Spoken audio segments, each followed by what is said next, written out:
బంగారాన్ని విడిపించి ఆ రోజు ఆన్లైన్ రేటుకే మేము కొంటాం. Sharma gold company. Suman TV ప్రేక్షకులకి నమస్తే. 6 JVR జమలపురం వారి రత్నాంజలి సమర్పించు లైఫ్ జర్నీలా మొట్టమొదట ఈ ఎపిసోడ్ స్టార్ట్ చేసినప్పుడు ఒక కేసు వచ్చింది.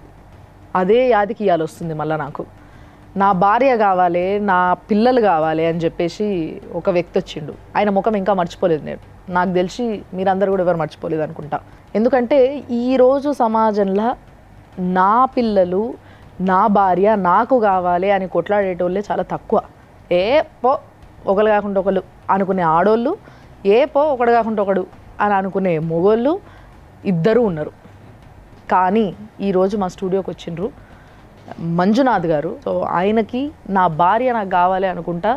ఆయన వచ్చినప్పటి నుంచి కంటిన్యూస్గా మేము ఎవ్వరము ఏం మాట్లాడకపోయినా ఆయన చెప్పేది చెప్తూనే ఉన్నాడు. ఆ గోస ఏదో మీ ముందే చెప్పాలని చెప్పి ఆయన తీసుకొచ్చినాం. నమస్తే అండి. మీ అందరికీ తెలుసు మన దగ్గర ఫ్యామిలీ కౌన్సిలర్గా ప్రియా చౌదరి గారు ఉన్నారు. అమ్మ నమస్తే. And at the same time the senior most lawyer advocate Nageswara Rao Pujari గారు. నమస్తే సార్. సో మంజునాథ్ గారు చెప్పండి, ఏం జరిగింది ఫస్ట్, ఎట్లా స్టార్ట్ అయింది? మేడం, నేను మార్చ్ 2020లో నేను మ్యారేజ్ చేసుకున్నాను. అది మ్యారేజ్ ద్వారా చేసుకున్నాను నేను. అయితే మా మిస్సెస్ 2-3 సార్లు నేను కలుద్దామన్నా కానీ కూడా మా బామ్మర్ది కలవని వెళ్ళాను. నేను ఫోన్ చేసి నేను వచ్చి ఇంటి దగ్గర మాట్లాడతాను అమ్మాయితో అంటే కూడా మా అత్తగారు ఇప్పుడే బ్యూటీ పార్లర్కి వెళ్ళిపోయారు, నేను వస్తున్నాను చెప్పిన తర్వాత కూడా పంపించేశారు మేడం. మరి అది అయిపోయింది. పంపించారేమో బ్యూటీ పార్లర్కి. నేను వచ్చి నేను మాట్లాడతానన్న తర్వాత కూడా నేనన్నా వస్తున్నాను కదా ఇప్పుడు ఎందుకు పంపించిన అంటే లేదు ఇప్పుడే వచ్చి బ్యూటీ పార్లర్కి వెళ్ళిపోయింది, వాళ్ళకి వచ్చి తీసుకొని వెళ్ళిపోయింది అని చెప్పి చెప్తున్నారు. అట్లా కలవనీయకుండా చేసినారు నాకు. తర్వాత మ్యారేజ్. మీరు వెయిట్ చేసి కలవలే, ఫోన్లో మాట్లాడలే? లేదు మేడం, అసలు ఫోన్ చేసినా కానీ కూడా నేను బిజీగా ఉన్నా, అది ఉంటుండే, నేను ఇక్కడ ఆఫీస్లో ఉన్నా, అది ఉన్నా అని చెప్తుండే. కాబోయే మొగుడు ఫోన్ చేస్తే ఎప్పుడెప్పుడు చేస్తాడా అని ఎదురు చూస్తాడు. అంటే నేను ఒకటి అర్థం చేసుకున్నానమ్మా, అంటే ముందే మాట్లాడేసి తగులు పెట్టుకునే కంటే పొద్దుగ్గా పేరెంట్స్ వైపు ఉండొచ్చు కదా. అంటే అట్లా కూడా ఉండొచ్చు, కానీ ఒక మాట మాట్లాడడానికి అయితే ఏం ప్రాబ్లం లేదు కదమ్మా. ఒక్కసారి అంటే నాకు అట్లా ముందు మాట్లాడడం ఇష్టం లేదని చెప్పడం కూడా ఒక పద్ధతి. ఎందుకంటే ఆయన కూడా చాలా ఇంపార్టెంట్ పర్సన్ అవుతాడు రేపటి రోజు ఆమె లైఫ్లో.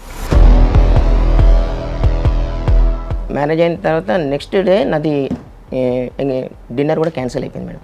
అది లాక్డౌన్ వచ్చింది, పెద్దది లాక్డౌన్ వచ్చి ఎక్కడ వాళ్ళు అక్కడ స్టాప్ అయిపోయారు. అయిన తర్వాత నేనేం చేసినాను, మళ్ళీ 1 వీక్లో వాళ్ళ అమ్మగారు వచ్చేసి ఫస్ట్ నైట్ అదేదో పెట్టారు. పెట్టిన తర్వాత అక్కడ ఫస్ట్ నైట్ నుంచి స్టార్ట్ మేడం. ఫస్ట్ నైట్ నుంచి ఇలా ఇట్లా చేసేది, 5 మంది ముత్తైదులను తీసుకొచ్చి చేయాలి. అంటే మీ పెళ్లి లాక్డౌన్కి ముందైంది? పెళ్లి అయిన 22nd లాక్డౌన్ అయింది. ఫస్ట్ నైట్ పెట్టారు. అది ఈ అమ్మాయికి అట్లా ఇష్టం ఉండదంట. ఒక 5 మంది ముత్తైదులు వాళ్ళందరూ కలిసి వచ్చి అట్లా చేయాలంట. అది మా ప్రాబ్లం కాదు కదా మేడం. అది వాళ్ళు తీసుకురావాలి. మీ తరపు నుంచి వచ్చి చేయాలా? వాళ్ళ అమ్మ తరపు నుంచి కానీ మా తరపు నుంచి కానీ అట్లా చేయాలంట. అయితే మా వదిన మా అమ్మ ఇద్దరు కలిసి వాళ్ళకేమో చెప్పిపోయిందంటే వాళ్ళమ్మ ఇట్లా చేయండి అంటే వాళ్ళు చేస్తే మా అమ్మని నువ్వు ఒక పంపించావు లోపలికి, మీ ఒక వదిన అది పంపించేది. మీ ఫాదర్ లేరా? మా ఫాదర్ లేరు మేడం, ఎక్స్పైర్ అయిపోయారు. సో మీ మదర్ అండ్ ఆవిడ్ని ఆ రోజు అక్కడ ఉండడం అనేది ఆవిడకి ఇష్టం లేదా? అంటే వాళ్ళు పంపించారు నన్ను. సినిమాలు ఎక్కువ చూస్తుందా మీ ఆవిడ? ఉండొచ్చు మేడం, దూరం పెట్టడం అలా చేయడం ఇలా చేయడం చేస్తుంటే నేను ఎంబడే ముట్టుకొని ఇవ్వలేదు, నెట్ వేయడము అలా చేయడం ఇలా చేస్తే నేనేం చేశాను, మీ డాడీకి ఫోన్ చేస్తాను అని చెప్పిన. అదే నైట్ కాల్ చేస్తాను అని చెప్పిన. చేస్తుంటే లేదు ఇప్పుడు వాళ్ళు పడుకొని ఉంటారు, వాళ్ళకి ఎందుకు ఇబ్బంది పెట్టడం, అది నన్ను ఒక టార్చర్గా చేయడం చేసింది మేడం. మిమ్మల్ని ముట్టుకొని ఇవ్వలేదు ఎందుకు, ఏంది అడగలే, మీరు సంజాయించలే, మాట్లాడలే? నాకు ఇప్పుడు నేను చూస్తే మూడు రావట్లేదు, నాకు ఇష్టం అనిపించట్లేదు, నా ఫీలింగ్స్ వస్తలేవు, అలా వస్తలేవు, ఇలా వస్తలేవు. కాదయ్యా, 5 ముత్తైదులు పంపిస్తే ఫీలింగ్ వచ్చేదా? ఏమో మేడం, మరి చిత్రంగా అలా అయింది. అలా అయిన తర్వాత 15 డేస్లో వాళ్ళ ఫాదర్కి కానీ వాళ్ళ మమ్మీ కానీ చెప్పాను. నేను ఇట్లా మా మమ్మీతో చెప్పించాను. ఏంటంటే వాళ్ళు ఏమన్నా అంటే కొత్త కదా కొంచెం అమ్మాయి కొంచెం టెన్షన్ పడుతుంది, కొన్ని రోజులు అదే సెట్ అయిపోతాను. వాళ్ళు ఒకసారి ఇంటికి వచ్చి అమ్మాయికి మందలిచ్చి కూడా వెళ్ళారు. మందలిచ్చి వెళ్ళారు, అంత అయిపోయింది. మళ్ళీ 1 మంత్లో మనం నిద్ర చేయడానికి వెళ్తాం కదా మేడం. అక్కడికి వెళ్ళిన తర్వాత వాళ్ళు ఏం చేశారంటే వాళ్ళ ఫ్యామిలీలో ఒక ఆయుర్వేదిక్ డాక్టర్ ఉన్నారంట, వాళ్ళ పెద్ద మామ అంట. వాళ్ళ ఇంటికి నేను అక్కడే ఉన్నాక కూడా నాకు చెప్పకుండా వాళ్ళు వెళ్ళి కన్సల్ట్ అయ్యారు. అంటే దేనికి కన్సల్ట్ అయ్యారు? దేనికి వెళ్ళారో నాకు తెలియదు. మా బావమరిది, మా అత్త, మా మామ ముగ్గురు వెళ్ళారు. నేను అక్కడే ఉన్నాను. నన్ను కనుక్కోవచ్చు కదా అసలు ఏం జరిగింది ఏమని చెప్పాను. నన్ను కనుక్కోకుండా వాళ్ళు వెళ్ళి అక్కడ వెళ్తే అతను అన్నాడంటే మీ అమ్మాయికి కొంచెం సైకాటిస్ట్ ప్రాబ్లం ఉంది, ఏది ఉన్నా కానీ కూడా ఒక కార్యం జరగాలంటే ఇద్దరు అనుకుంటేనే అవుతుంది, కూల్ మైండ్ తోటి కూల్ ఇది చేసుకోవాలి, అట్లా చేస్తే ఇది కాదు, ఒకసారి సైకాటిస్ట్ చూపెట్టమని చెప్పారంట. వాళ్ళు మళ్ళీ నాకు వచ్చిన తర్వాత చెప్పినారు ఇట్లా అయిందంటే నేను ఇక్కడ ఉన్నాగా మీరు అక్కడికి ఎందుకు వెళ్ళాల్సి వచ్చింది, మీరు ఏదంటే నేను అడిగితే నేను చెప్తాను కదా అని చెప్పాను.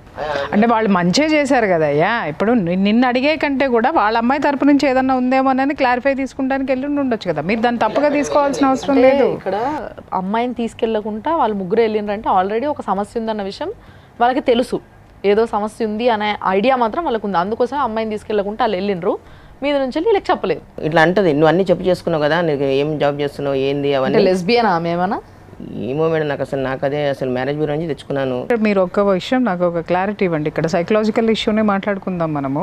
ఇప్పుడు మిమ్మల్ని దూరం పెట్టడంలో ఆవిడ భయపడిందా మీరు దగ్గరకు వస్తే, లేకపోతే అసహ్యంగా చూసిందా, లేకపోతే ఒక కోపంతో ఏమైనా ఊగిపోయిందా? అలాంటి సందర్భాలు ఏమున్నాయి? నూకేయడము అట్లా చేసి చెప్పొచ్చు లేదా మేడం, లైవ్లో చెప్పొచ్చు కొన్ని మాటలన్నీ అట్లా అని చెప్పి చెప్పండి. డబల్ వేసుకొని ఇట్లా ఇది చేసుకొని కప్పుకోవడము చేయడము అట్లా చేయడం చేస్తే నేను మనమైనా కానీ ఎంత అని చేస్తాం మేడం, ఒక ఇష్టంతో చేయాలి కదా ఏదైనా కానీ, ఇష్టం లేదు మనం ఏది చేయలేం కదా మేడం. అట్లా వాళ్ళ మమ్మీకి చెప్పాను నేను. వాళ్ళ మమ్మీకి చెప్తే వాళ్ళ మమ్మీ వచ్చి అలా చేయొద్దు ఇట్లా చేయొద్దు అది అంటే కొంచెం ఆడవాళ్ళు మాట్లాడుకుంటారు కదా ఇట్లా. అమ్మాయి నాకు తెలిసి ఏంటంటే ఇప్పుడు ఇతను చెప్పేదండి సెక్యూరిటీని ఎక్కువ తీసుకుంది అని అంటే అర్థం ఏంటంటే I think she has faced some abuse, physical sexual అది కనిపిస్తుంది ఇక్కడ కనిపిస్తుంది, నాకు మర్మరైజ్ సౌండ్స్ వస్తున్నాయి, అవి వస్తున్నాయి ఇవి వస్తున్నాయి అని చెప్తుంది. అమ్మాయిని ఎవరైనా వాళ్ళ ఫ్యామిలీలో కానీ ఫ్రెండ్స్ కానీ చిన్నప్పుడు ఎప్పుడైనా సెక్షువల్ అబ్యూస్ చేసి ఉండొచ్చేమో. ఎందుకంటే నేను మ్యారేజ్ చేసుకోగా నాకు లాక్డౌన్ అయింది, నేను కూడా వెళ్ళడం లేదు, వాళ్ళు కూడా రావడం లేదు. అమ్మాయి సౌండ్లు వస్తున్నాయి అని అంటే ఇక్కడ మళ్ళీ ఒక 1 year జాబ్ మానేపించి ఇంట్లో కూర్చోబెట్టానంట. అదొక్కటి నాకు తెలిసింది. ఎందుకోసం మానేసి ఇంటున్నావు అంటే చెప్పదు. 1 year తర్వాత నాకు తీసుకొచ్చి మ్యారేజ్ చేశారు.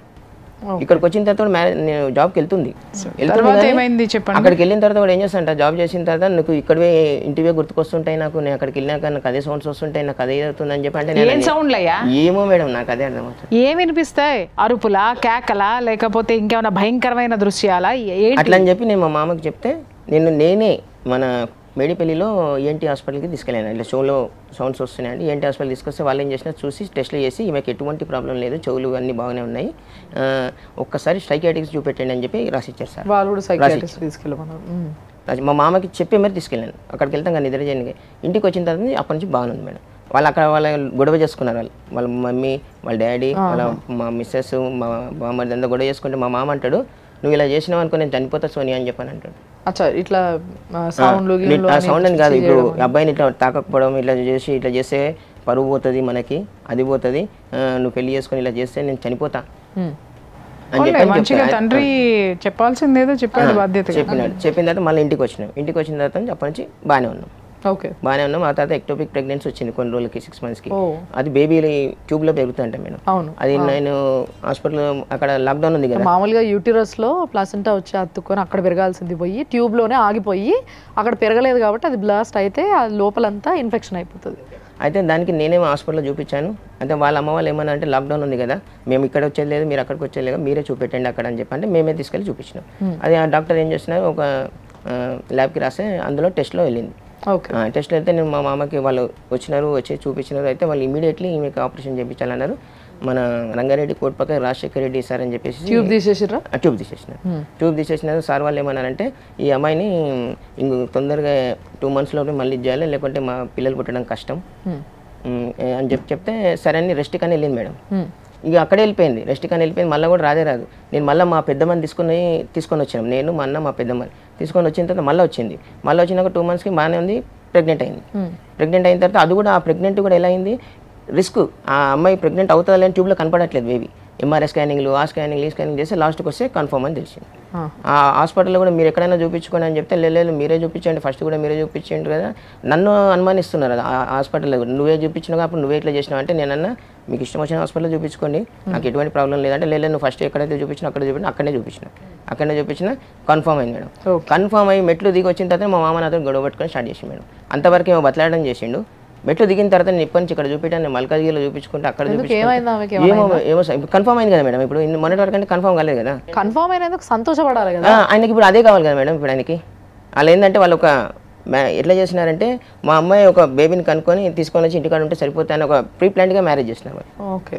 ఎవరైనా ఆడపిల్లని ఇంట్లో పెట్టుకోవడానికి ఎవరు ఇష్టపడరు. పెళ్లి చేసి చక్కగా అత్తగారింటికి పంపించాలని అనుకుంటారు.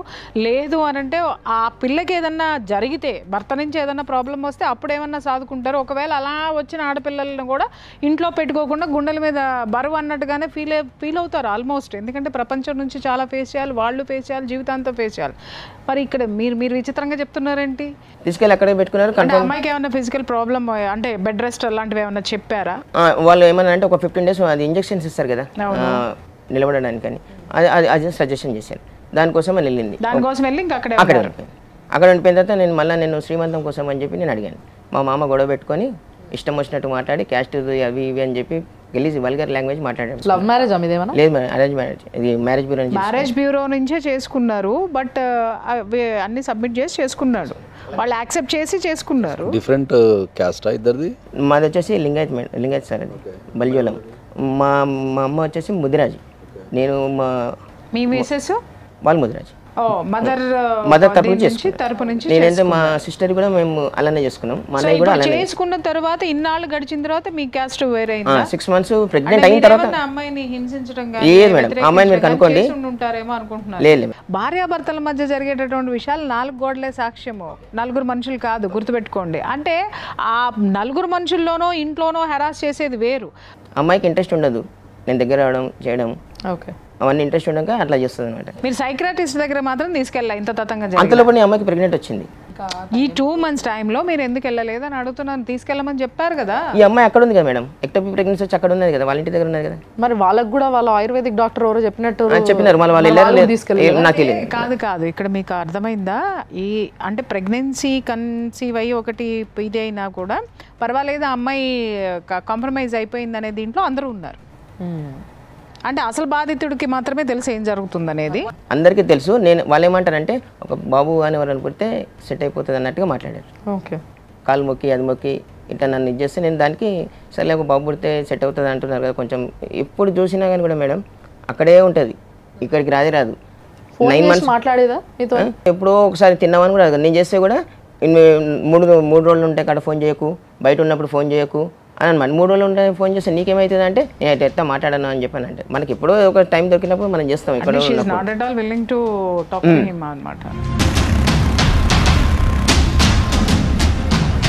ఒకసారి ఎవరైతే వాళ్ళు లైఫ్ స్ప్రింగ్ హాస్పిటల్లో చూపించారు అక్కడ మళ్ళీ మౌలాలిలో, అక్కడికి వెళ్ళినా మీరు అసలు ఏ డేట్కి రమ్మన్నా కానీ కూడా మా మేడం స్కానింగ్ అంటారు, అది అంటారు, ఇది అంటారు అంటున్నారు. కానీ డైరెక్ట్గా మేడం దాన్ని అడిగిన, మేడం ఎప్పుడు చూసినా అంటే లేదండి నాలో ఎప్పుడు చెప్పలేదు, నేను చెప్పిన టైంకి ఇప్పటి నుంచి మీరు తీసుకురావాలి అమ్మాయి అని చెప్పిన.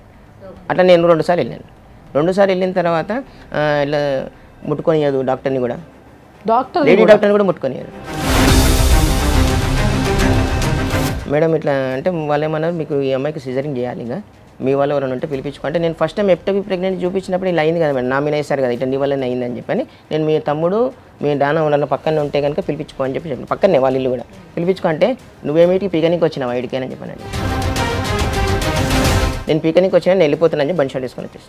మీకు కోపం వచ్చింది? ఎందుకు మీకు ఆవేశం ఎందుకు? మరి నేను ఉన్నా మేడం, ఎంతసేపు ఉన్నాను ఇక్కడ. వీళ్ళ మధ్య ర్యాప్ ఎక్కడ ఉందమ్మా సర్దుకొని ఉండడానికి? మ్యారేజ్ మీకు సెట్ అయిన దగ్గర నుంచి మ్యారేజ్ జరిగేంత వరకు ఎన్ని రోజులు ఉంది? 1 month.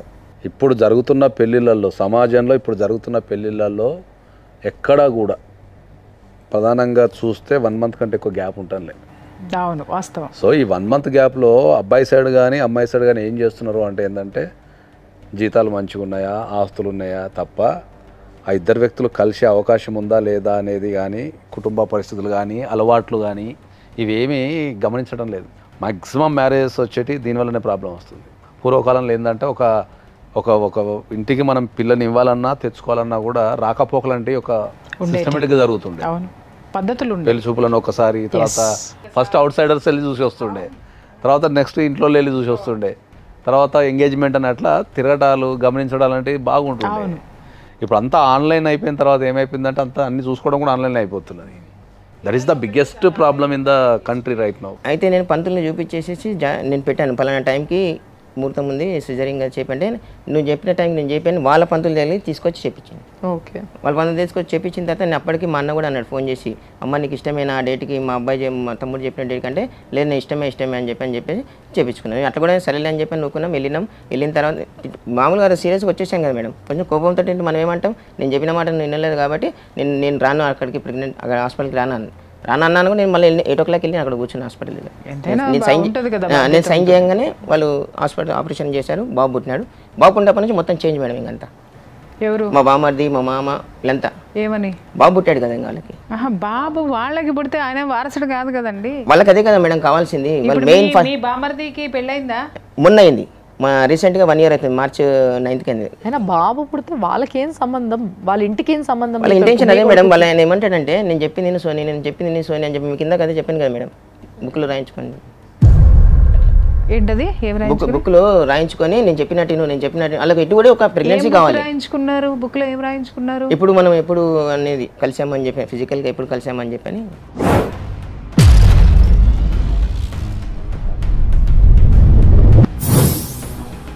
ఫిజికల్ గా కలవడం బుక్లో రాయించుకున్నారా? అదే ఎందుకు రాసుకున్నావు ఇది అంటే ఎవరు రాసిండ్రు? మా మిస్సెస్ రాసుకుంది. అంటే ఏ రోజు కలవాలని రాసుకుందా? కలిసింది రాసుకుంది. ఎందుకు రాసుకున్నావు అని చెప్పి నేను డైరీ చెక్ చేస్తే మా ఫాదర్ చెప్పి నేను రాసుకున్నాను అని చెప్పండి. ఫాదర్కి చెప్పి ఆయన చెప్పి రాసుకున్నాడా? ఇదే రాసుకు వాళ్ళకి ఎట్టి కూడా మైండ్ సెట్ ఏంది, ప్రెగ్నెంట్ కావాలి, అమ్మాయి పుట్టింటే కనుక తీసుకొచ్చి వదిలిపెట్టే వాళ్ళేమో అనిపిస్తుంది నాకు ఇప్పుడు. బేసిక్ గా డేట్స్ నోట్ చేసుకోవడం అనేది జరుగుతుంది జనరల్ గా పీరియడ్స్ కి కన్సీవ్ అవ్వడానికి ఉన్నప్పుడు డేట్స్ నోట్ చేసుకుంటారు. అది జనరల్ గా జరుగుతుంది. ఎప్పుడు చేసుకోవడం వెనక సార్ మీకేమన్నా ఐడియా ఏమన్నా ఉందా? అంటే అన్ని కేసులు చేసినారు కదా. మనం కూడా ఫస్ట్ టైం చూస్తున్నాం డేట్స్ రాసుకోవడం అనేది. ఆబ్వియస్లీ అసలు ఏంటది? ఇప్పుడు ఒక్క విషయం చెప్పండి, మీ మామగారు ఏం చేస్తారు? కార్పెంటర్ వర్క్ చేస్తారు. వాళ్ళకి ఏమైనా బిలీవ్స్ ఉన్నాయా? అంటే ఒక కొన్ని ఉంటాయి, కొన్ని మూఢనమ్మకాలు ఉంటాయి. ఉండొచ్చు మేడం. మీకు ఇంతకాలం మీరు జర్నీ చేసినప్పుడు ఎక్కడో ఒక చోట అనేది అది రివీల్ అవుతుంది కదా మూఢనమ్మకాలు. జర్నీ లేదు వాళ్ళ లైఫ్ లో, అసలు ఏం తెలియదు ఇతనికి. అసలు జర్నీ లేదు. ఎక్కడ ఉంది జర్నీ? అంటే వాళ్ళు పెళ్లి అనే ఆమె పెళ్లి చేసుకుంది, బలి పశువు పాపం ఈయన. ఆమె పెళ్లి చేసుకున్న కరోనా వచ్చింది, కరోనాలో కాపురమే లేదు, అది కూడా విచిత్రంగా తిరగడాలు లేవు, ఏం లేవు, అయిపోయింది. తర్వాత ప్రెగ్నెన్సీ కన్ఫర్మ్ గానే ఇంటికి వెళ్ళిపోయింది. మా సిస్టర్ కూడా కన్సీవ్ ఉంది మేడం అదే టైంలో ఉంటే ఇద్దరు ఆడపిల్లలు ఒకటి ఇంట్లో ఉండొద్దంట కదా మేడం. అయితే మా సిస్టర్కి ఏం చేసినారు, ఒక 3 days వాళ్ళ డాక్టర్ గారు ఏం చేశారంటే మీ అమ్మగారి ఇంట్లో రెస్ట్ తీసుకోమని చెప్పి పంపించారు. ఆ టైంలో అమ్మ ఇక్కడే ఉంది, మా మిస్సెస్ ఇక్కడే ఉంటే మా అమ్మ అప్పటికి అడిగింది కూడా, ఇద్దరు ఒకటే దగ్గర ఉండొద్దమ్మా, మరి మీ ఇంటికి వెళ్తావా, ఇల్లు ఒక 4 daysకి వచ్చేసేమని చెప్పి చెప్పింది. వెళ్తా అంటే ఇల్లు, లేదంటే కనుక మా అన్న వాళ్ళ ఇల్లు పక్కకే ఉంటుంది, పోనీ అక్కడ పెడతాను అక్కడ ఉండంటే లేదమ్మా నేను వెళ్ళేసి వస్తాను అని చెప్పని వెళ్ళిన తర్వాత ఈ అమ్మాయి ఏం చేసి మా సిస్టర్ 3 daysకి వెళ్ళిపోయిన తర్వాత మళ్ళీ ఫోన్ చేసి రాదు, మీరే కదా పంపించింది నన్ను నేను పోయినప్పుడల్లా ఏదో విషయంలో మాట్లాడతారు మేడం. అక్కడ వెళ్ళి 10 minutes 20 minutes ఉన్నప్పుడు నేను ఇచ్చినప్పుడు మా అత్తయ్య ఊరికే వచ్చి ఏదో ఒకటి విసిగించి వేసి నన్ను గొడవ పెట్టి బయటకు పంపించేస్తాను. అంటే ఏం విసిగించేది? మీ చెల్లెని ఎందుకు చూసేది, వాళ్ళని చూసేది, నువ్వు ఇక్కడ పట్టించుకోవాలి అక్కడ పట్టించుకోవాలి, అది చేయాలి ఇది చేయాలి అంటే. ఇక్కడ ఒక విషయం అయ్యా, మీ చెల్లెని మీరు చూడకూడదు, మరి ఈ అమ్మాయిని మీ బామ్మరిదికి అక్క వద్దా చెల్లె వద్దా? మీ ఆవిడ అక్క అవుతుంది. మరి ఈ అక్కని మరి ఆ తమ్ముడు ఎట్లా చూసుకుంటున్నాడు మరి ఇంట్లో పెట్టుకొని? ఏమంటారు, ఆర్డర్ కాపీ వచ్చింది కదా బాబు విజిటింగ్ వెళ్తే, ఇది నా ఇల్లు, నా ఇంటికి ఎందుకు వచ్చినావు? ఒక్క నిమిషం, ఫస్ట్ మీరు కేసు వేసిండ్రు, Section 9 వేసాను. ఎప్పుడు వేసిండ్రు కేసు? 2022 వేసాను, 2022 ఆగస్టులో వేసాను. కొడుకు పుట్టిండు అప్పటికి? పుట్టిండు మేడం. నువ్వు కాంజుగల్ రైట్స్ వేసుకున్నావు కోర్టులో, ఈ అమ్మాయి రావట్లేదని చెప్పి వేసుకున్నాను. అవును. ఏమంటాడు మేడం మా మామ, నువ్వు ఎవరైనా వచ్చి తీసుకెళ్ళు అంటే, ఇవన్నీ నేను ఎందుకు తీసుకెళ్ళాలి ఊరికే ప్రతిసారి?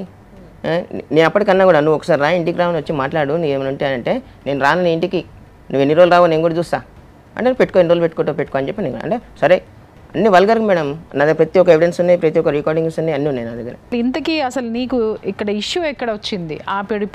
ఇప్పుడు నువ్వు మా దగ్గరికి రావడానికి అసలు ఏంటి కారణం? మీ దగ్గర రావడానికి కారణం అంటే ఏంటి మేడం, నేను ఇప్పుడు కోర్టుకి వెళ్ళాను, నా బాబుకి నాకు చూపెట్టడానికి కూడా చూపించట్లేరు. 22 నుంచి ఇప్పుడు అంటే 3 years మీ బాబుకి, 3 years లో మీ బాబుని చూపించలేదు, అక్కడ పెట్టుకున్నారు. మీరు వెళ్ళారా చూడడానికి? వెళ్ళామంటే ఇప్పుడు ఇట్లా గొడవలు, అక్కడికి పోతే గలీజ్ మాట్లాడు, వల్గర్గా మాట్లాడు. అబ్బాయిని చూడడానికి వెళ్ళినప్పుడే మీ అత్తగారు గొడవలు పెట్టుకుని పంపించారు. లేదు ముందు నుంచి కూడా అలానే చేస్తాను, ఫస్ట్ నుంచి కూడా మీరు ఏదైతే కేసు వేసినారో అది ఒకసారి సార్కి చూపించండి. టైం వేస్ట్ చేస్తున్నావు అది అని మెన్షన్ చేసి మా అమ్మాయి రెడీగా ఉంది తీసుకెళ్ళడానికి అంటారు. నేను జడ్జి గారి ముందు అన్నాను మన వాళ్ళు అగ్రిమెంట్స్ రాసిచ్చారా? అగ్రిమెంట్ ఏమైనా రాసిచ్చారా మీ దగ్గర? పిటిషన్ కాపీలు మీరు టైం వేస్ట్ చేస్తున్నారు, తీసుకెళ్లకుండా లేట్ చేస్తున్నారు అంటే తిరిగి ఉల్టా మీ మీద ఎలిగేషన్. వాట్సాప్ చాటింగ్ అన్ని నేను ఇలా వల్గర్గా తిడుతుంది మా వదినని వాళ్ళందరినీ తిడుతుంది అది అని చెప్పి నేను మెన్షన్ చేసి అన్ని వాట్సాప్ కాపీ ఇచ్చాను. ఇస్తే మీ వదిన కూడా తిడతారు? మా వదిన కూడా తిడుతుంది. ఆవిడ ఇన్వాల్వ్మెంట్ అసలు ఏమీ లేదు, వాళ్ళు అసలు కాంటాక్ట్ లేదు, మాట్లాడుకోరు, ఫోన్ కాల్ లేదు, ఏమీ లేదు. నేను మొన్న వెళ్ళాను ఆర్డర్ కాపీ పట్టుకొని వెళ్తే పెద్ద మనిషి వచ్చింది ఒక పక్కన వేరే అతను. అప్పుడు మా బామ్మది నా ఇల్లు అంటే నేను ఒకటే మాట అన్నా, నీళ్ళు అంటున్నావు కదా మా భార్యను బయటకి ఇచ్చి పంపించేసాయి, నేను తీసుకుపోతా అంటే ఆయన పెద్ద మనిషి ఏమన్నాడు, ఆయన తీసుకుపోతా అంటుంది కానీ నీ భర్త అంటే ఈమె చప్పుడు చేయలేదు రాదు. చూసారు కదా, దీనికి వాళ్ళ కొడుకును కూడా కలవనిస్తలేరంట. ఇప్పుడు ఎన్ని సంవత్సరాలు అవుతుంది నీ కొడుకు పుట్టి? 28 months అవుతుంది మేడం. నాది ఏం లేదు మేడం, నాకు ఒక అమ్మాయి చదువుకున్న అమ్మాయి ఉంటే చాలు, నేను తక్కువ చదువుకున్నా అని చెప్పి నేను అట్లా ఇష్టం వరకు చేసుకున్నా. కానీ అమ్మాయి ఎందులో జాబ్ చేస్తుంది? గంగా ఇంజనీరింగ్ సొల్యూషన్స్ దాంట్లో చేస్తుంది. ఇప్పుడు చేస్తుందో లేదో ప్రజెంట్ కూడా నాకు తెలియదు. అయితే మన జడ్జి గారికి చెప్పింది, అయితే సార్ అన్ని నేను నోటెడ్ చేసుకున్నాను పలానా దగ్గర జాబ్ మానేసి వద్దు అంటే నిన్నైనా వదులుకుంటా నేను జాబ్ వదిలేనని చెప్పాను. అంటే నీ మీద నమ్మకం లేదేమో. నీకు 20,000 శాలరీ వస్తుంది, నీకు సోర్స్ లేదు, నీకు అది లేదు, I'm not willing to that tiny home, మళ్ళీ ఇంకొకటి నువ్వు రిజిస్ట్రేషన్ చేయించుకొని నీ ఆస్తులు పంచుకో అని నేను మొత్తం జడ్జి గారికి అన్ని ఇచ్చాను. మీ ఇంట్లోతో ఏమైనా కొట్లాట్లు అయినాయా ఉన్న కొన్ని రోజులలో? ఈ అమ్మాయి వలన ఇష్యూస్ వస్తాయి. ఏదో ఒకటి చేస్తుంది ఇంట్లో, గ్యాస్ విచ్చిపోయడం కానీ, ఏదో ఒకటి చేసి బల్బులు బలగొట్టడం కానీ, నన్ను డ్యూటీకి పంపిపోతాను, ఇట్లా చేస్తా అట్లా చేస్తా ఇది చేస్తా అని చెప్పి అది చేస్తే నేను వాళ్ళ డాడీని పిలిపించి మాట్లాడితే వచ్చి ఏడుస్తాడు. సోనీ నువ్వు ఇలా చేస్తే నేను చచ్చిపోతా అంటాడు. అది ఒకటే మాట డైలాగ్ అది ఒకటే ఉంటుంది, నేను చనిపోతా. విషయం ఏంటంటే వాళ్ళ అమ్మాయి దాష్టికాన్ని వీళ్ళు చూపించినప్పుడేమో వాళ్ళు ఎమోషనల్ బ్లాక్మెయిల్ చేసి పోతున్నారు. ఓకే, ఏమీ లేనప్పుడేమో ఎమోషనల్గా ఇతన్ని బ్లాక్మెయిల్ చేస్తున్నారు. What is this? జనరల్గా అందరూ ఏదైనా గొడవ వచ్చినప్పుడు డైవర్స్ పిటిషన్ వేస్తుంటారు. ఇతను మాత్రం మనకు సెక్షన్ 9 కింద కాంజుగల్ రైట్స్ అంటే నా భార్య నాకు కావాలని చెప్పి వేసుకున్నాడు. కాబట్టి మనం ప్రధానంగా అభినందించాల్సిన విషయం అది. ఇతను ఓర్పుని మనము మెచ్చుకోవచ్చు. రెండోది ఏంటంటే బంధానికి అతను ఇచ్చే విలువని కూడా మనం గమనించాలి, గుర్తించాలి. పిఎస్కి వెళ్ళి కంప్లైంట్ చేద్దామని వెళ్ళి అక్కడ నుంచి కానిస్టేబుల్ ఫోన్ చేశారు. పాపం 4 సార్లు అయితే అతను ఒక్కసారి ఫోన్ చేశాడు. ఫోన్ చేసి మీ బావగారు వచ్చారు, వచ్చి మీ కౌన్సిలింగ్ ఇచ్చి పంపిస్తానంటే మా బామ్మది ఎత్తి ఆయనకు సోయలేదు ఏం లేదు, ఆయన ఏం చేసుకుంటాడో చేసుకోమని ఆయన అన్నాడు కూడా. మల్కాజ్గిరి పిఎస్ మీరు కంప్లైంట్ చేయండి, ఆయన వచ్చి చూసుకుంటాడంట అని చెప్తే కూడా మేము ఏది పెట్టుకోం, మేము పెద్ద మనుషులు మాట్లాడుకుంటా ఉన్నారు. పెద్ద మనుషులతో ఫోన్ తీసుకుపోతారు, ఫోన్ చేయరు, ఏమి చేయరు. 1.5 months వేస్ట్ చేశారు. లీగల్ నోటీస్ పంపిస్తే I'm not such a person in the house అని చెప్పి రిటర్న్ పంపించారు. బాధ్యత లేనటువంటి వాళ్ళు అయ్యా మీ వాళ్ళు. ఇప్పుడు సార్ ఏం చెప్తారు లీగల్గా ఒక్కసారి విందాం. లీగల్గా అయితే ఈయన సెక్షన్ 9 వేసుకుండు కాబట్టి మనం ఈ కేసు కనుక గట్టి కొట్లాడగలిగితే కోర్టు ఆర్డర్ ఇస్తుంది కంపల్సరీ వచ్చి జాయిన్ గమ్మని ఆర్డర్ ఇస్తుంది. అమ్మాయిని వచ్చి సంసారం చేయమని ఆర్డర్ ఇస్తుంది. కానీ అమ్మాయి రావాలి కదా సార్. సెక్షన్ 9కి వచ్చేసరికి ఏంటంటే జనరల్గా ఎప్పుడైనా సెక్షన్ 9 అంటే ఏముంటుంది, మనకి హిందూ మ్యారేజ్ యాక్ట్ ప్రకారం ఏంటంటే భార్యాభర్తల మధ్యలో ఇద్దరు విడిపోయినప్పుడు కానీ, లేకపోతే భార్యను కానీ భర్తను కానీ ఇద్దరు ఇట్లా ఎవరొకరు వదిలిపెట్టి వెళ్ళిపోయినప్పుడు మనకు ఆపోజిట్ వ్యక్తి కావాలనుకున్నప్పుడు మనం జనరల్గా కోర్టుకి వెళ్ళి మమ్మల్ని కలపండి, లేకపోతే నివసించే అవకాశం ఇవ్వండి అని చెప్పడానే మనం సెక్షన్ 9 అంటాం. ఓకే, భారతదేశంలో మనకున్న చట్టాలన్నింటిలో ఒక్కసారి కనుక కోర్టు ఆర్డర్ ఇస్తే దాన్ని కంపల్సరీ పాటించాల్సిందే. ఏదన్నా కారణం వల్ల ఎవరైనా పాటించకపోతే ఎంత పెద్ద వ్యక్తులైనా సరే వాళ్ళని కంటెంట్ ఆఫ్ కోర్టు కింద కంపల్సరీ వాళ్ళని జైలు వేసే అధికారం కోర్టుకుంటుంది. ఓకే, కానీ సెక్షన్ 9కి వచ్చేసరికి ఏమవుతుంది అంటే కోర్టు ఆర్డర్ ఇచ్చినా కూడా పాటించకపోతే అది కోర్ట్ ఆఫ్ కంటెంప్ట్ కింద తీసుకునే అవకాశం చాలా తక్కువ ఉంటాయి. ఎందుకని సార్? కాపురం చేయాలా వద్దా అనే దాని మీద ఒక వ్యక్తిని మనం బలవంతంగా కాపురం చేయించలేం కదా దాని మీద కూడా కొన్ని జడ్జిమెంట్స్ ఉన్నాయి దానిపైన. ఇప్పుడున్న కల్చర్లో అమ్మాయిలు ఏం చేస్తున్నారంటే మరి అది అంటే మా దగ్గర ఉన్న కేసులు కావచ్చు, నేను చూసే కేసులు కావచ్చు, ఏంటంటే వస్తున్నారు, పెళ్ళి చేసుకుంటున్నారు, ప్రెగ్నెన్సీ చేసుకుంటున్నారు, పిల్లల్ని తీసుకొని వెళ్ళిపోతున్నారు. This the trend. సింపతి అంటే సొసైటీలో ఒక సింపతి గెయిన్ చేయడానికి వాళ్ళు స్వేచ్ఛాలోకంలోకి వెళ్ళిపోతున్నారేమో అని ఒక థాట్ అనుకోవచ్చా సార్ ఇక్కడ? అది సింపతి అనొచ్చా, లేకపోతే రైట్ మేము కూడా పెళ్లి చేసుకున్నాం, మొగుడు ఉన్నాడు, మేము కూడా పిల్లల్ని కన్నాం, పిల్లగాల్చాలనుకుంటున్నాం, ఏదో ఒకటి పెళ్లి అయిందనే టైప్లో ఉన్నారు. ఎందుకంటే దీనిపైన ఇప్పుడు మనం గట్టిగా మాట్లాడితే దీనిపైన చాలా మంది చర్చిస్తారు. మనకు కామెంట్లు కూడా నేను అందరిని అడిగేది ఏంటంటే గత 5 సంవత్సరాల్లో పెళ్లి చేసుకున్న ఏ వ్యక్తి అయినా సరే ఈ ప్రాబ్లమ్స్ అందరూ ఫేస్ చేస్తున్నారు కంపల్సరీ. మరి దీనికి సొల్యూషన్ ఏముంది సార్? ఏం చేయాలి? కొన్ని కేసుల్లో మనం చెప్పింది కూడా ఉంది, ఫ్యామిలీ ప్లానింగ్ పాటించండి అని చెప్పాల్సి వచ్చిన మనం సొల్యూషన్ ఏంటి అంటే మనం ఇప్పుడు ఈ పర్టికులర్ కేసు కాకుండా మనం కంపల్సరీ ఎవరైనా సరే ఈ రోజులలో కంపల్సరీ పెళ్లి చేసుకోవాలి అంటే మనం ప్రీ మ్యారిటల్ కౌన్సిలింగ్ అనేది 100% తీసుకోమని చెప్తున్నాను చాలా గట్టిగా. ఇప్పుడు ఒక్కసారి ఇప్పుడు ఈయన వేసుకున్నాడు, సెక్షన్స్ అన్నీ ఉన్నాయి, సో దీని ఏంటి అనేది ఒకసారి వాళ్ళ మిసెస్కి ఒక్కసారి కాల్ చేసి మనం ఒకటి మేడం చేసే ముందు ఒక కాల్ చెప్తాను. సార్ మీరు ఇందాక అన్నారు కదా ఇట్లా బాబుని మళ్ళీ అంటది నేను వచ్చి నీతోటి మళ్ళీ ఇంటర్కోర్స్ చేసుకోవాలి అక్కడికి వచ్చి. Oh my god. నేను జడ్జి గారికి చెప్తే జడ్జి గారు కూడా అరే అని చెప్పాను. నాగరాజు గారు ఈ మంజునాథ్ గారి మామగారు, ఆయనకి ఫోన్ చేస్తున్నాము. హలో హలో నమస్తే అండి, నాగరాజు గారా? చెప్పండి మేడం. ఎవరు మీరు? మేము సుమన్ టీవీ నుంచి మాట్లాడుతున్నామండి. చెప్పండి. మీ అల్లుడు గారు మంజునాథ్ గారు ఉన్నారు ఇక్కడ. ఓకే కూతురుతో మాట్లాడండి. ఇవ్వండి ఇవ్వండి పర్లేదు. హలో స్వాతి అమ్మ? అవునండి, ఎవరండి మీరు? మేము సుమన్ టీవీ నుంచి ఫోన్ చేస్తున్నాము. మీ హస్బెండ్ మంజునాథ్ గారు ఉన్నారు ఇక్కడ.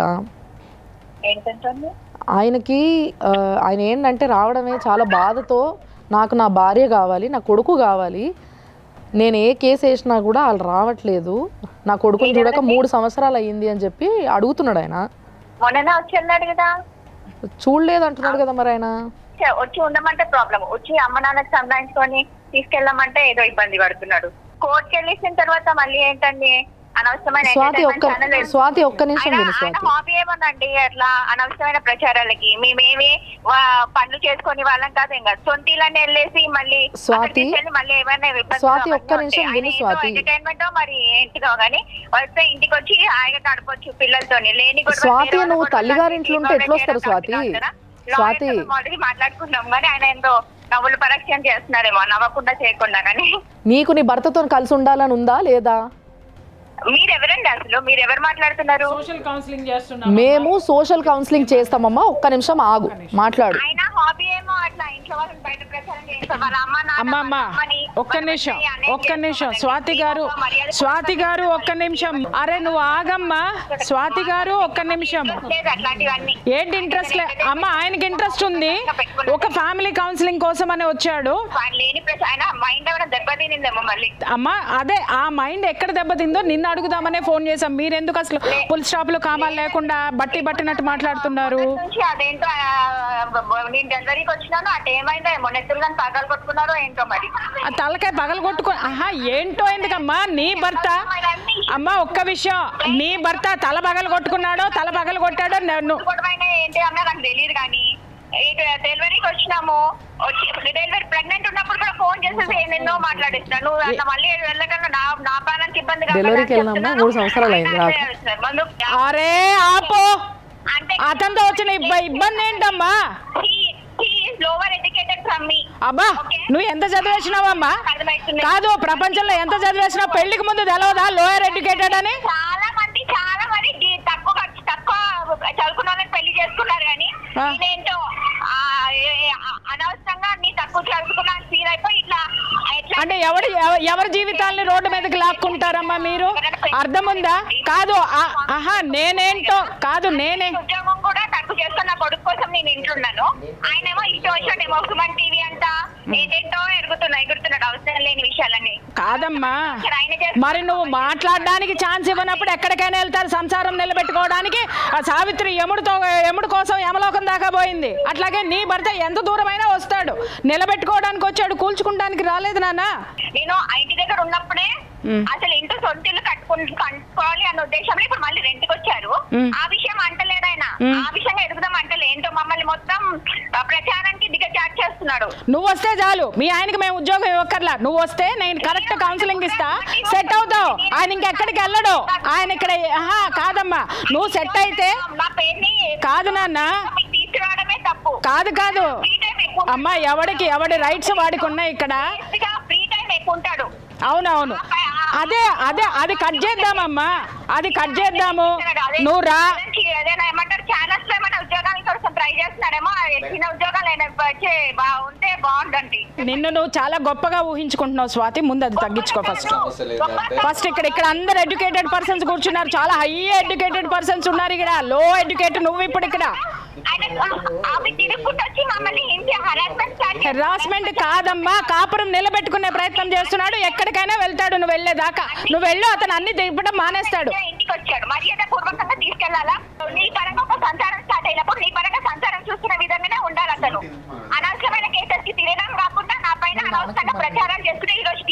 ఏమైందంటే నేను అదే అనుకుంటా, ఆదాయం కూడా సరిపోవట్లేదు ఇల్లు కన్స్ట్రక్షన్ కి, ఏమైనా ఆదాయం కావాలేమో ఆ పరంగా ఉద్యోగం పెట్టుకుంటాడు అన్నట్టుగా నాకు తోచిందండి. అతను మర్యాద పూర్వకంగానే నీ దగ్గరకు వస్తాడు, నువ్వు కాపురానికి వస్తావా లేదా?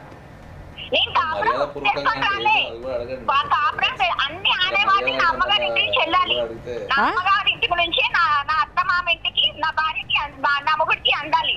అట్లా కాకుండా నువ్వు కాపురానికి వస్తావా అని తీసుకెళ్ళంటే గొర్రెని కాదు, అన్ని మర్యాదలు ఇచ్చి పుచ్చుకొని మేము పెళ్లి చేసుకొని వెళ్ళినాం. మేమేం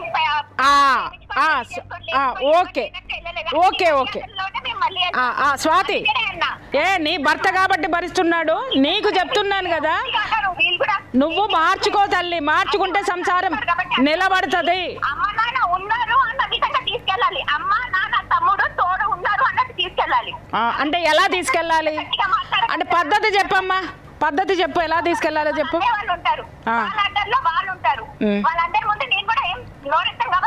అరే నేను అడిగిన దాని సమాధానం చెప్పవమ్మా. స్వాతి ఒక్క మాట, ఒక్క విషయము అమ్మా, ఒక్క మాట. ఇప్పుడు మాకు అర్థమైందమ్మా, పాపం వాడు పిచ్చోడు లెక్క తిరుగుతున్నాడు అన్ని చోట్ల. సరే ఉండు, నువ్వు ఉండు. విషయం ఏంటంటే సార్, ఇక్కడ వాడే బలిపోచమా మీకేమన్నా? వాడు దొరికినాడు కదా నోటికి వేసుకున్నారా మీరందరూ? ఫ్యామిలీ మొత్తం అంతా కూడా 20,000 జీతం అన్న సంగతి నీకు ముందు తెలీదా? ఏ సంసారం చేసుకునే లక్షణం ఒక్కటన్నా నీ దగ్గర ఉందా? కనీసం నీ పేరెంట్స్ అన్నా చెప్తున్నారా నీకు?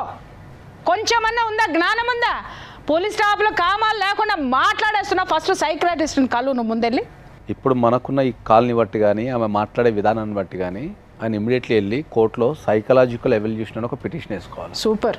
ఆమెని సైకలాజికల్ ఎవల్యూషన్కి పంపండి అని చెప్పి కనుక వేసుకుంటే జడ్జి గారు ఏం చేస్తారంటే డెఫినెట్లీ సైక్రాటిస్ట్కి రిఫర్ చేస్తారు. ఓకే. సైక్రాటిస్ట్కి రిఫర్ చేసిన తర్వాత వాళ్ళు ఇచ్చే రిపోర్ట్ని బట్టి ఒకవేళ ఆమెకి ఏమైనా సైకలాజికల్ ప్రాబ్లం ఉంటే 100% ట్రీట్మెంట్ ఇప్పాల్సిన అవసరం ఉంటుంది. ఒకవేళ లేదు అంటే తర్వాత చూద్దాం దాన్ని. అమ్మాయి ఫోన్ మాట్లాడేటప్పుడు తనని తాను చాలా ఎక్కువ ఊహించేసుకుంటుంది.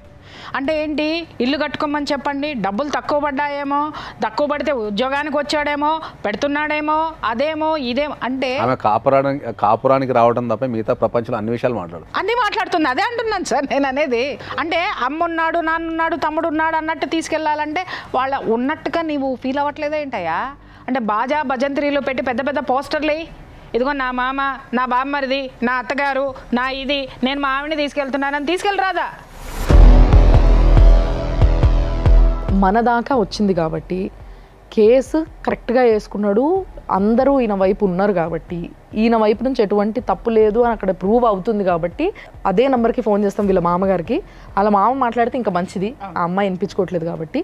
సో వాళ్ళ మామతోని మాట్లాడి మరి మర్యాదపూర్వకంగా ఏమేమి పెట్టాలో అవన్నీ సుమన్ టీవీయే వీళ్ళ అమ్మగారు అయ్యి మేము ఆయన తీసుకొని వెళ్తాం. అమ్మ వస్తుంది, నేను వస్తా, ఇంకా చాలా మంది కాపురాన్ని నిలబెడదాం. నేను కూడా వస్తాను మేడం. సో సార్ కూడా వస్తారంట, ఆయన కూడా చెప్పిండ్రు. కాబట్టి మేమందరము సుమన్ టీవీ తరఫున ఏమేం పెట్టాలో అవన్నీ తీసుకొని వెళ్తాం.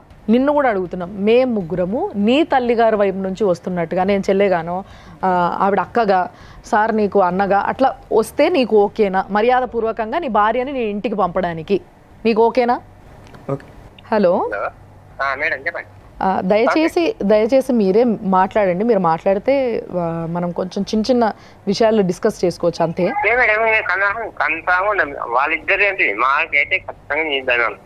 ఒక్క నిమిషం, మీ పాపతో మేము ఆల్రెడీ మాట్లాడడం జరిగింది.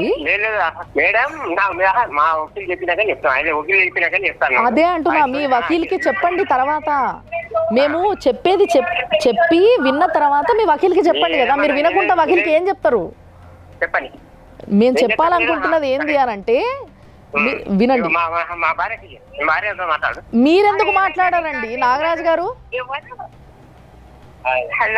అమ్మా ఏం లేదమ్మా, ఒకటే ఒక మాట మీకు చెప్పి పెట్టేస్తా నేను, దాన్ని బట్టి మీరు మాట్లాడుకోండి. మీరు మీ వకీల్తో మాట్లాడుకోండి, ఇంట్లో మాట్లాడుకోండి. వాళ్ళు ఎవరు లేరమ్మా, మంజునాథ్ గారు ఒక్కలే ఉన్నారు. మేము ఏది మాట్లాడినా రికార్డ్ అలవాటు వాళ్ళకి, అందుకని ఏం రికార్డో ఏంటో మాకేం అర్థం కాదు. ఏది మాట్లాడినా రికార్డ్ చేస్తాడు. లైఫ్ లాంగ్ ఏంటండి చెప్పండి. నేను చెప్పేది ఒక్కసారి వినండి. ఏంటంటే ఇక్కడ మంజునాథ్ గారు మా దగ్గరికి ఎందుకు వచ్చిర్రు అంటే, నాకు నా భార్య కావాలి, కొడుకు కావాలి అని అంటున్నాడు ఆయన. తీసుకెళ్ళమనండి. మీ బిడ్డతో మాట్లాడినాం ఇందాక. మేము మాట్లాడినప్పుడు ఆవిడ ఏమంటదంటే, మర్యాద పూర్వకంగా వచ్చి తీసుకెళ్ళాలి, మర్యాదలు చెయ్యాలి అంటే సరే వాళ్ళ ఇంట్లోకి మర్యాదలు తెలియదేమో తెలిసేమో, లేదంటే వాళ్ళ మామగారు లేరు, అత్త ఒక్కతే ఉంది కాబట్టి అట్లా తీసుకెళ్ళడం కరెక్టో కాదో, కానీ మంజునాథ్ గారు మమ్మల్ని వాళ్ళ అక్కలుగా చెల్లెలుగా యాక్సెప్ట్ చేస్తారు కాబట్టి మేము సుమన్ టీవీ నుంచి ఆవిడికి చీర బొట్టు పసుపు ఏం పెట్టాలో అన్నీ పెట్టి మేము ఆమెను తీసుకెళ్ళి వాళ్ళ ఇంట్లో వదిలిపెట్టి మంచిగా సంసారం చేసుకోమనేసి అన్నీ ఏమేం కావాలో అన్నీ అరేంజ్ చేసి వస్తాం. మీకు ఓకేనా? మీరు కాదండి, అయ్యో సారీ, మీరు అట్లా అనకండి. ఈమె వెళ్ళాక మీ అమ్మోళ్ళు అది పెట్టలే ఇది పెట్టలే, మరి అది చేస్తున్నారు, అది చేయలేరు ఇది చేయలేరు అని అంటావు కదా. అవన్నీ వద్దు, వచ్చావు కదా, వచ్చినావు అమ్మా నాన్నతో మంచిగా మాట్లాడి. అప్పుడు కరోనా పరిస్థితి వచ్చింది కదా, మేము గుట్టకెళ్తా అనుకున్నాము, ఒడి బియ్యం పోయలేదు, పిల్లోడు పుట్టిన తర్వాత మీకు ఏమేమి ఆచారాలు ఉన్నాయో మళ్ళా అవన్నీ వద్దు. ఇప్పుడు ఇంటి దాకా వచ్చావు కదా, అమ్మ నాన్నతో చెప్పుకొని మీకు పనికిరాదు అంటున్నావు కదా, ఇప్పుడు అలాంటివన్నీ సరే మరి ఇవన్నీ తర్వాత చేస్తారు, మనకు చుట్టాలు ఉండ్రు నీ చుట్టాలు ఉండ్రు తీసుకొని వెళ్ళు అంటున్నారు. అంతే. మేము కూడా అంటున్నాం, నీ భార్య నువ్వు తీసుకెళ్ళిపో. ఓకే అమ్మా, సరే. ఇప్పుడు మీరు చెప్పింది మంచి మాటనే, మీరు చెప్పింది మంచి మాటనే అమ్మా. సండే రోజు వస్తే తల్లిని కూడా తీసుకెళ్ళు, మాకు ఎప్పటికైనా మీ భార్య మీరు బాగుంటేనే మాకు మంచిగా. మంచి మాట అన్నారు మీరు, ఒక తల్లిగా ఒక అత్తగా మీరు చాలా మంచి మాట అన్నారు. నేను చెప్పేది వినండి ఒక్కసారి. తండ్రి కావాలి కదా ఆ పిల్లగానికి, చిన్న పిల్లగానికి. అవును, తల్లి కావాలి, తండ్రి కావాలి, భార్యకి భర్త కావాలి, భర్తకి భార్య కావాలి. వాళ్ళు మంచి సంసారం చేసుకొని ఆ పిల్లగాడు ఇంకో ఇల్లు తీసుకొని రెంట్ కడుతున్నారు 2 నెలల నుంచి. 2 నెలలకే అంత ఇబ్బంది అయిపోతే మేము ఎంత బాగా. అమ్మ ఒక మంచి రోజు చూసుకొని ఆయన తీసుకెళ్ళడానికి వస్తాడు, ఆ రోజు మీరు పంపిస్తారు కదా.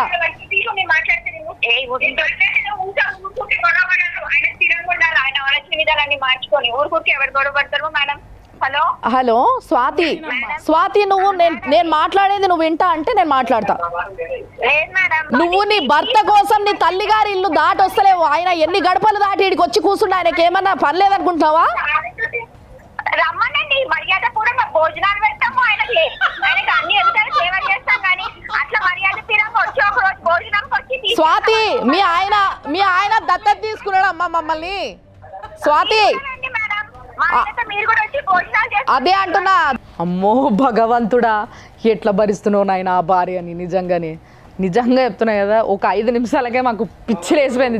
నిజంగా చెప్తున్నా మేడం, వాళ్ళది ఎటువంటిది కూడా లేదు. ఏమంటే మన్నయ్యని వాళ్ళు ఆల్రెడీ సపరేట్గా ఉంటున్నారు వచ్చినప్పటి నుంచి, వాళ్ళని ఇన్వాల్వ్మెంట్ పెట్టారు. మంజునాథ్, నిజంగా చెప్తున్నాను కదా, ఎంత ఈ బాధ ఉన్నా కూడా దాచుకుని నువ్వు కుటుంబం కావాలని నువ్వు వచ్చావు.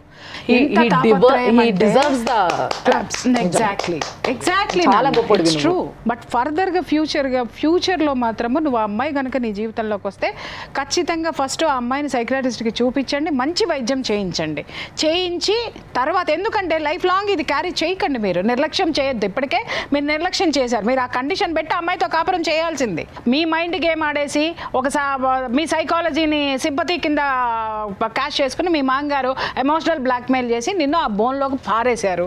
అర్థమైందా? ఇప్పుడు ఆ బోన్లో ఏమైంది అని అంటే ఆ 4 పులుల మధ్య నువ్వు చిక్కుకొని ఉన్నావు. ఓకే, ఇప్పుడు హంటర్ లాగా సుమన్ టీవీ వచ్చింది ఇప్పుడు. కాబట్టి రింగ్ మాస్టర్ అది ఖచ్చితంగా, అదిగో ఆ రింగ్ మాస్టర్ ఆయన ఏం మాట్లాడతారో ఆయనే చెప్తారు. సార్ చెప్పండి. ఆ అమ్మాయి చాలా స్పష్టంగా నీట్గా క్లారిటీ ఉంది. ఆయన చాలా కష్టపడుతున్నాడు. ఓకే, ఆ అమ్మాయి ఎంత స్పష్టంగా నీట్గా చెప్తుందంటే మర్యాదపూర్వకంగా వచ్చి తీసుకెళ్ళండి. సారా మర్యాద అర్థం కాకే మేము ఇంతసేపు మరి ఇప్పుడు మనం అందరం చేయాల్సిన పని అది కదా, మర్యాద ఏందో నేర్చేసుకుంటే అయిపోతుంది కదా అని చెప్తున్నాను. అంతే, చెప్పలేదు సార్, నేర్చుకోవడం రీసెర్చ్ చేస్తున్నాడు. ఏముంటాయి, జీవితకాలం అయిపోతుంది మర్యాద నేర్చుకున్నారు. ఇప్పుడు జడ్జి గారు చెప్పారు సార్ వెళ్ళమని చెప్పి, 2 months అయిపోయింది, ఆయన కూడా రాలేదు. ఇంకెట్లా నేను మర్యాద అంటే ఇంకేం చేయాలి నాకు అర్థం. అమ్మాయికి ఏమాత్రం కూడా వచ్చే ఉద్దేశం ఏం లేదు. ఫస్ట్ నువ్వు నేర్చుకోవాల్సింది ఏంటంటే ఈ కేసు నుంచి, ఎందుకంటే ఆమె సమస్యని సాల్వ్ చేయడం కంటే ఎక్కువ ఆమె ఉన్న సమస్యను ఇంకా పెద్ద చేసుకుంటూ పోతుంది. ఒకవేళ నిజంగా అమ్మాయి కనుక కలిసి ఉండాలనుకున్నప్పుడు ఇది చాలా మంచి వేదిక. ఆమెకి భర్తను వదిలిపెట్టి ఇంట్లో కూర్చోవడం ఎంటర్టైన్మెంట్ ఏమో కానీ మాకు అట్లా కాదు. అది నేను ఈ కేసు పరంగా లీగల్ పరంగా చెప్పాలంటే ఏంటంటే ఖచ్చితంగా నువ్వు అయితే వెళ్ళి ఇమ్మీడియట్లీ సైకలాజికల్ ఎవల్యూషన్ అని ఒకటి ఇంట్రీమ్ అప్లికేషన్ వేసుకో. ఓకే, ఇంట్రీమ్ అప్లికేషన్ వేసుకుంటే కోర్టు వారు పరిశీలించి ఆమెను సైకలాజికల్ ఎవల్యూషన్కి ఒక one of the top most డాక్టర్ని మీరు రిఫర్ చేసినా పర్లేదు, కోర్టు వారిని అడిగినా పర్లేదు, గవర్నమెంట్ హాస్పిటల్కి రిఫర్ చేయండి. అక్కడ స్పెషలిస్టులు ఉంటారు, హెచ్ఓడీలు ఉంటారు, వాళ్ళు సైకలాజికల్ ఎవల్యూషన్ ఇచ్చే రిపోర్ట్ మీద నీ జీవితం ఆధారపడి ఉంటుంది. ఇంకా నువ్వు ఎంతకాలం పోరాడాలా వద్దా అనేది ఆ రిపోర్ట్ మీద నీకు ఆధారపడి ఉంటుంది. ఆ సర్టిఫికేట్ చూసిన తర్వాత డెఫినెట్లీ నీ జీవితానికి సంబంధించి నువ్వు ఏం డిసిషన్ తీసుకోవాలి నీకు ఆ సర్టిఫికేట్తో తెలిసిపోతుంది. That is the first point. రెండో పాయింట్కి వచ్చారికి ఏమైందంటే నీకు పిల్లగాడు ఉన్నాడు. ఓకే, పిల్లగాడు ఉన్నాడు కాబట్టి you are a natural father of the child. నువ్వు లాస్ట్ టైం ఏదైతే కోర్టు ఇచ్చిన ఎంట్రీ మాటర్స్ ప్రకారం లాస్ట్ టైం వాళ్ళ దగ్గరికి మీ అబ్బాయిని చుట్టానికి వెళ్ళినప్పుడు వాళ్ళు అబ్జెక్షన్ చేశారని చెప్పావు, తర్వాత వాళ్ళు కోఆపరేషన్ చేయలేదని చెప్పావు, కోర్టు ఆర్డర్ని వాళ్ళు పట్టించుకోలేదని కూడా చెప్పావు. రెండోది ఏంటంటే ఆర్డర్ కాపీ రాలేదనే విషయాన్ని కూడా వాళ్ళు నీకు రాతపూర్వకంగా రాసిచ్చారు. రెండోది ఒక్కసారి నీకు జీడబ్ల్యూఓపీలో నేను ప్రధానంగా ఇక్కడ చెప్పేది అందరికీ చెప్తున్నా ఏంటంటే ఇది చాలామందికి తెలియని విషయం ఏంటంటే మీరు కనుక జీడబ్ల్యూఓపీ వేసుకున్న తర్వాత మీకు విజిటింగ్ రైట్స్ కోర్టు గ్రాంట్ చేసిన తర్వాత ఆపోజిట్ పార్టీ ఏ కారణం చేతనైనా ఆ కోర్టు ఆర్డర్ని కనుక ధిక్కరిస్తే మీకు జీడబ్ల్యూఓపీలోనే సెక్షన్ 45 అనేది చాలా స్పష్టంగా ఉంటుంది. మీరు కోర్టు ఆర్డర్ని ధిక్కరించినందుకు వాళ్ళని జైలుకు పంపమని ఉంటుంది. 45 సెక్షన్ 45 కింద మీరు మళ్ళీ ఒక ఇంట్రీమ్ అప్లికేషన్ వేసుకోండి. డెఫినెట్లీ వాళ్ళని ఒకవేళ మీకు యాక్సెస్ ఇవ్వకపోతే డెఫినెట్లీ కోర్టు వాళ్ళని శిక్షించి జైలుకు పంపించే అధికారం ఉంటుంది కోర్టుకి. దీంట్లో మా ఇంటికి తీసుకెళ్ళలేదు అన్నటువంటి ఏమన్నా రూల్స్ అండ్ రెగ్యులేషన్స్ ఉంటాయా సార్? సరేవండి, ఈ ఆర్డర్ ప్రకారం ఏంటి అంటే దీంట్లో చాలా స్పష్టంగా నీకైతే ఫైనల్ ఆర్డర్ ఏం చేశారంటే ఎవ్రీ సండే ప్రతి ఆదివారము 11 గంటల నుంచి 5 గంటల వరకు నీ దగ్గర ఉండే అధికారం ఉంది అని చెప్పి దీంట్లో రాశారు. 11 గంటలకు వాళ్ళ ఇంటికి వెళ్ళి నువ్వు పికప్ చేసుకొని తర్వాత 5 గంటలకు మళ్ళీ వాళ్ళ ఇంట్లో వదిలిపెట్టాలనేది కోర్టు వారు ఉత్తర్వుది. సేఫ్గా క్షేమంగా ఇబ్బంది పెట్టకుండా టైం కూడా డిలే చేయకుండా దించడం బాధ్యత. మీరు ఎక్కడికైనా తీసుకెళ్ళచ్చు. ఆ 11 to 5 మధ్యలో మీరు ఎక్కడికైనా తీసుకెళ్ళచ్చు. Okay sir, thank you. వెళ్ళిన తర్వాత కనుక వాళ్ళు మీకు కోఆపరేషన్ చేయకున్నా మీకు బాబుని ఇవ్వకున్నా కూడా మీరు ఇమీడియట్లీ మండే రోజే కోర్టులో మీరు కంటెంప్ట్ వేసేసుకోండి. వాళ్ళని జైలు పంపించే అధికారం కోర్టుకుంటుంది. ఒకవేళ మీకు ఏమన్నా ప్రాబ్లం ఉంటే అడ్వైస్ కోసం ఫోన్ చేయాలనుకుంటే సార్కి మీరు ఎప్పుడైనా ఫోన్ చేయొచ్చు, మాలో ఎవరికైనా కూడా ఎప్పుడైనా ఫోన్ చేయొచ్చు. కానీ మీకు ముఖ్యంగా కావాల్సింది ఆయన అడ్వైస్ కాబట్టి తప్పకుండా ఆయనకి మీరు ఫోన్ చేయొచ్చు, ఆయన హెల్ప్ చేస్తారు మీకు. నీలాంటి వ్యక్తులు కనుక కంపల్సరీ భార్యతో కలిసి ఉండాలి అనుకుంటే పిల్లగాని విషయాన్ని దృష్టిలో పెట్టుకొని నీ కోసం ఎప్పుడైనా 24 hours ఎనీ టైం నాకు కాల్ చేసినా టెక్స్ట్ చేసినా నీ భార్య దగ్గరికి చేర్చడానికి కానీ నీ పిల్లగాని దగ్గరికి చేర్చడానికి కానీ నేను కానీ మా మేడమ్స్ కానీ సుమన్ టీవీ కానీ ఎప్పటికీ నీకు అండగా ఉంటుంది. ఇలాంటి అమాయకులు ఎన్నో సమస్యలతోని అసలు కొట్టుమిట్టాడుతున్నారు. వీళ్ళకి ఒక గట్టి సపోర్ట్ కావాలి వెనకాల. ఆ సపోర్టే సుమన్ టీవీ. మేమందరము ఉన్నాము, మేము ఎప్పుడూ కొట్లాడతాం మీకోసం. మీరు కలిసి అంటే ముఖ్యంగా ఇలాంటి మొగోళ్ళ కోసం అయితే నిజంగా చెప్తున్నాం కదా, we are always there behind you. ఇప్పటికీ కూడా నా భార్య కావాలి అని అంటున్నాడు అంటే ఆయనకున్న అది జాలి గుణవనాలను క్షమా హృదయం బాధ్యత, తండ్రిగా బాధ్యత, భర్తగా బాధ్యత, నాతి చరామి అనడానికి ఆయన నిలువెత్తు నిదర్శనం. ఎస్, సో అలాంటి వ్యక్తికి తోడుగా మేము ఎప్పుడూ ఉంటాం. డెఫినెట్లీ వీళ్ళిద్దరు కలవాలనే మేము కోరుకుంటున్నాం. అండ్ తప్పకుండా సార్ చెప్పినట్టు మేడం చెప్పినట్టు ఆమెని ఒక్కసారి సైకియాట్రిస్ట్కి అయితే కంపల్సరీ చూపించాలి. సో అక్కడ వరకు మనం కొంచెం మీరు కూడా కొంచెం అటు ఇటుగా చూసుకొనే ఉండాలి. మీరు కొంచెం ఆవేశపడకండి. అంతలోపు ఏదైనా మాట్లాడినా కలిసినా మీరు సో మీరు డీల్ చేయాల్సిన విధంగానే మీరు డీల్ చేస్తూ ఉండండి. Always we are there. ఓకే, ఇది ఇవాళటి ఒక బాధ. ఇంత బాధ మోసుకుంటే ఎంతోమంది ఉన్నారు. ఇట్లా ఎంతోమంది మా స్టూడియోకి వస్తున్నారు. అందుకోసమే మీ అందరి కోసము ఇప్పటి నుంచే ఏంటంటే కొంచెం వీఆర్ ట్రయింగ్ ఫ్రమ్ ఆ సైడ్ అన్నట్టు వారానికి అట్లీస్ట్ 2 కేసుల్ని మనము మాట్లాడి కొంచెం ముందుకు తీసుకెళ్ళాలి అని చెప్పేసి. సో మీకోసం వారానికి 2 సార్లు ప్రోగ్రాము మేము టెలికాస్ట్ చేయడం కూడా జరుగుతుంది. ఎందుకంటే కేసెస్ చాలా ఉన్నాయి. అవన్నీ పాపం వాళ్ళంతా మా కోసం వెయిట్ చేయడం మాకు ఇష్టం లేదు. అందుకోసమే ఇలాంటి డెసిషన్ తీసుకోవడం జరిగింది. కాబట్టి తప్పకుండా మీరు చూస్తూనే ఉండండి. 6 JVR జమలపురం వారి రత్నాంజలి సమర్పించు లైఫ్ జర్నీ సుమన్ టీవీలో.